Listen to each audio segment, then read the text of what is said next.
Rugby World Cup draw for 2027 has been made, folks.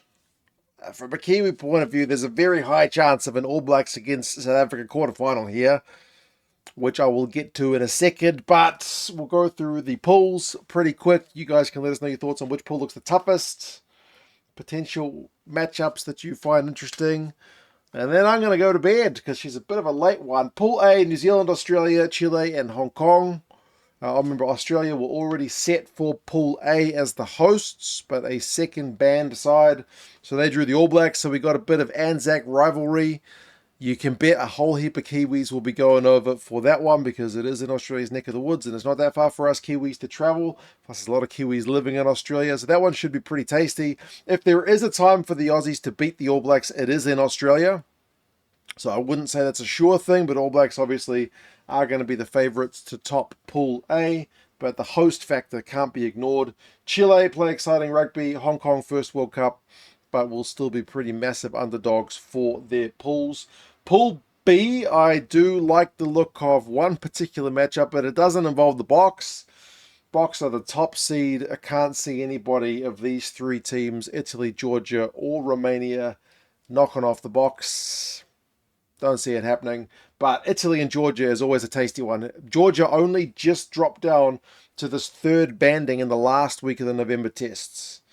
And they've beaten Italy before. They seem to be the side that Georgia has been in pursuit of for a long time for more recognition as a side who can play at a higher level. Maybe you could argue these days Georgia should be pursuing Wales because Italy's finished above Wales in the last couple of Six Nations, but traditionally that's been a thing.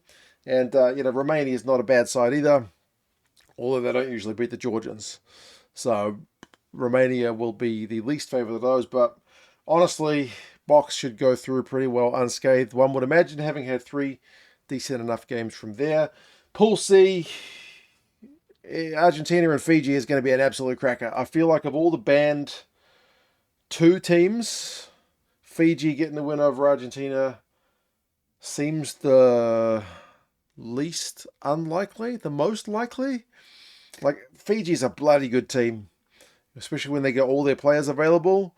And Argentina's a bloody good team too. But on their day, Argentina can kind of be a bit up and down. So Argentina could beat anybody on their day. But as I said, if Argentina have a bad day and Fiji have a good one, who knows what could happen there. Fiji just played Spain recently. So there's a little bit of history. They play each other semi-regularly. And then Canada have not got a great recent record, but will at least have, hopefully, Tyler Ardron and some other of their kind of top players available for the World Cup. And that's also where it gets interesting when we look at the Pacific teams. But before that, you've got Ireland and Scotland.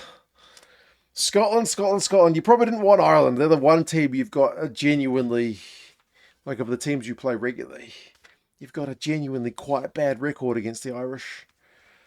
So that's not going to be one that the Scots would have liked to draw, but they'll be certainly big favourites against Uruguay and Portugal. Uruguay and Portugal could be one of the games to watch in terms of the lesser favourite sides, though. And Pool E, it's basically the Pacific Nations Cup plus France. France have got a connection with the Pacific as well. Japan plays in the Pacific Nations Cup. They're runner-up.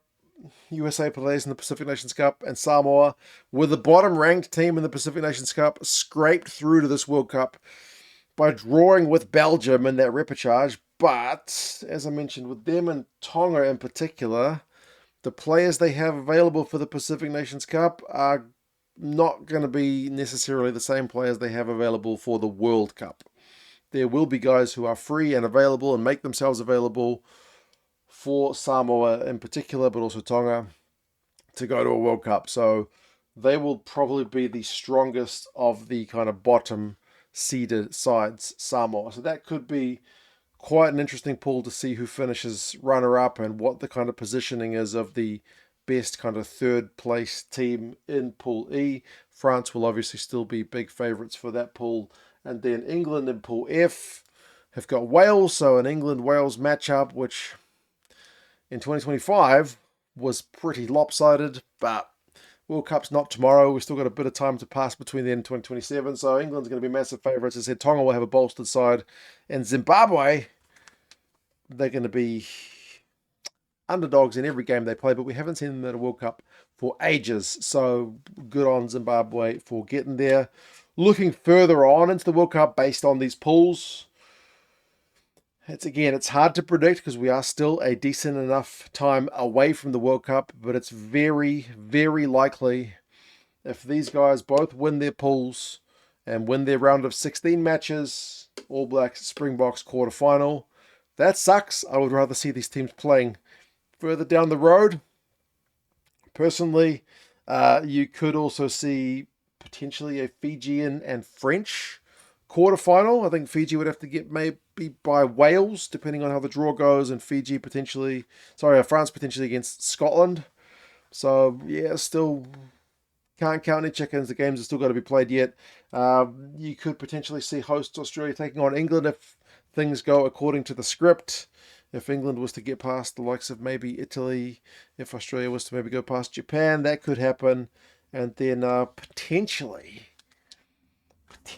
Ireland against Argentina in a quarterfinal too. Now, Ireland's record against Argentina, I feel like in recent years is actually pretty good.